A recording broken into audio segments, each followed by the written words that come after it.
I want to introduce you to a concept that I've developed called Raising Equity Nerds. You might be familiar with the podcast we have called Raising Equity, which you can get wherever you get your podcast, or our YouTube channel called Raising Equity. So what's this all about? It's really about being adults in the lives of children that make an intentional decision to cultivate an equity mindset in kids.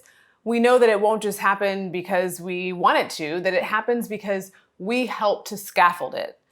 We know that kids won't be able to be social justice oriented or dismantle systems of oppression just because we hope they'll be able to figure it out. Like, we have to help them do that work.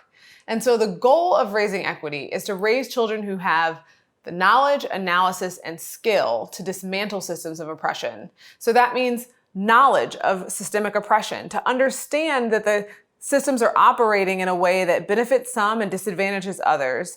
We want them to be able to name those systems because too often in my college courses, I have young people who never realized that systematically we were treating people who were LGBTQ in a disparaging way, or systematically we had laws that limited who could be a citizen or not, or systematically we had to fight for women to have the right to vote, and that it wasn't an easy road. We might know these things as adults because we've learned from lots of different places and spaces in our life.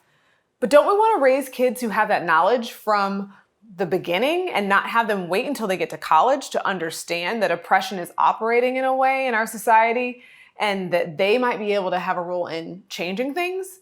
And we want them to have the ability to analyze those systems, to be able to understand how they operate, to see themselves and others in their full humanity. So this tendency to dehumanize people within systems is something we want them to be able to see, analyze, and act against.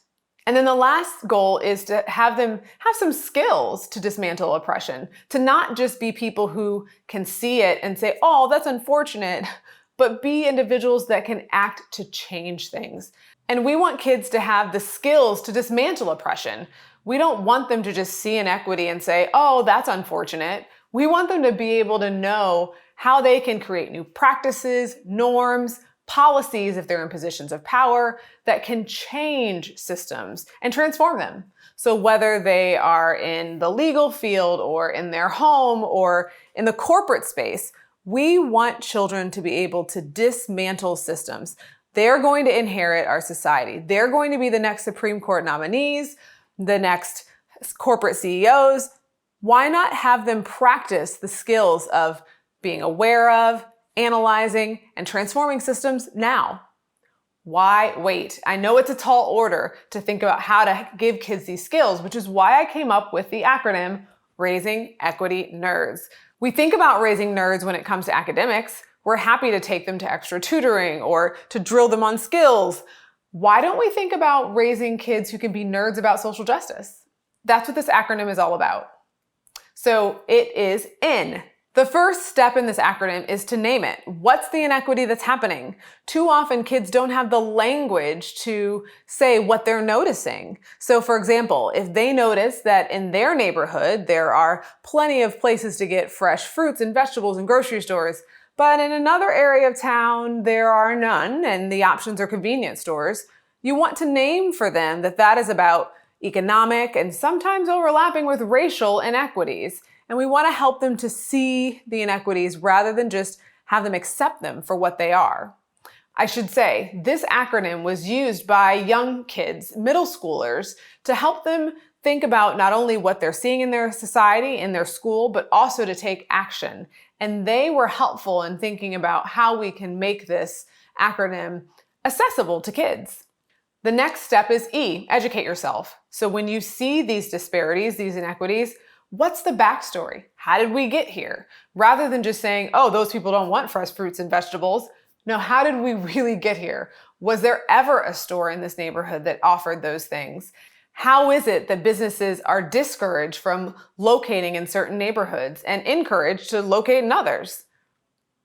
And then we have R, to reframe it. And this is where we shift from the individual perspective that so often in our society we think, oh, well, individuals get what they deserve. And we start to also think about systems and how systems are operating to give people access and opportunity. And it's not always what they deserve or what they want. So in this scenario, if we're thinking about disparities in access to food and food deserts, it's not that individuals who are living in food deserts want to live in food deserts. They want fresh fruits and vegetables at a decent price.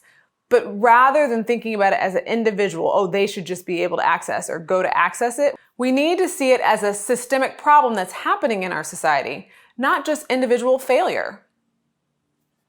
Also with the reframe, we want to start to, if possible, notice where's the power?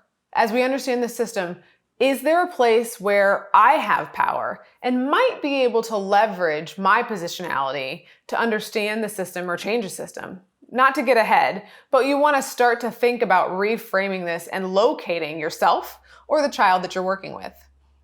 And then we have D, dream up solutions. This might sound hokey and maybe fluffy. It's actually really hard.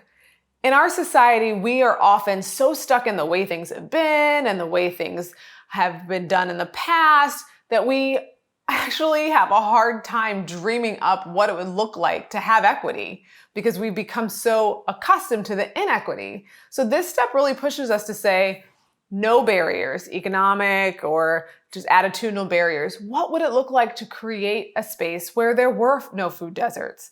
Rather than getting caught up in the barriers of, oh, well, this is why this wouldn't work, or shooting ideas down, let's just get out of the box. Let's do something that's totally different, dream up something that maybe hasn't occurred before. And kids are really good at this because they haven't been so seeped in the way things are like adults have.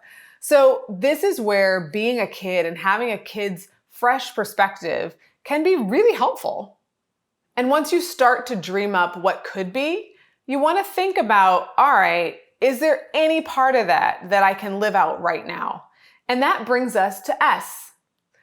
This S was actually added by the kids who were the first kids to pilot using this framework. They felt like it was a great rubric to help them think about what's happening in their own space, but they felt like, okay, where's the action after we dream? And so the S has become to start to act. Before it was just an S for plural nerds, but the kids really did say, well, we want to make sure action is a part of this and that people don't think that they can just dream up solutions and not do something about it.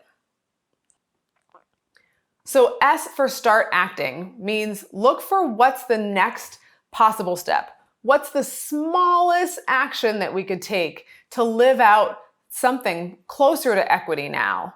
So the kids working on food deserts thought, well, we can't necessarily talk this business into coming back into this neighborhood. But now that we've seen the food deserts and understand a little bit about how we got here, we realize we have some power because we live in a neighborhood that's resourced. So maybe we could all use our resources, create baskets and boxes that would have those fresh fruits and vegetables that they're lacking in the food desert and make them available to folks in the neighborhood where there are food deserts. And this is where working in concert with kids can be really powerful because as adults, you might know about maybe a bus that goes around town with fresh fruits and vegetables. That's becoming a common occurrence now that people are realizing that they're food deserts and then creating massive buses that then take the fruits and vegetables into food deserts. Or maybe you know about a church in the neighborhood or some other resources that you can connect the kids with. Because then you start to teach them, okay, you don't have to act alone. You can do coalition building. You can connect with others who are like-minded and who also want to change inequities. One thing that I'll say about this, if you've done all this work through the N.E.R.D. framework, hopefully you have kids who understand that it's not just the individual's fault that they're in this situation. And they're kids who have empathy and can understand that individuals don't ask to be oppressed and that systems often marginalize folks in a way that makes them feel stuck. And with that, we want to help kids see the root causes. So yes, we want them to have empathy for individuals and think about solutions, but we also want to make sure that they keep the system in mind. What can they change? Maybe not today, but maybe when they are in positions of power, or maybe they can influence or speak to people in power. What can we change in terms of the policies, the practices, the norms, so that we don't always have to try to help individuals navigate a system of oppression, but we can actually change the system. So this framework hopefully can help you think about what it means to raise equity, so it can feel like this big, tall order, and it is a long game for change. And rather than it be this nebulous idea, I wanted to offer this framework as concrete steps that you can take as an adult in the life of a child to help cultivate an equity mindset. So I hope you join me in Raising Equity Nerds. You can check out the podcast wherever you get your podcasts, follow us on the YouTube channel or on our website, raisingequity.org.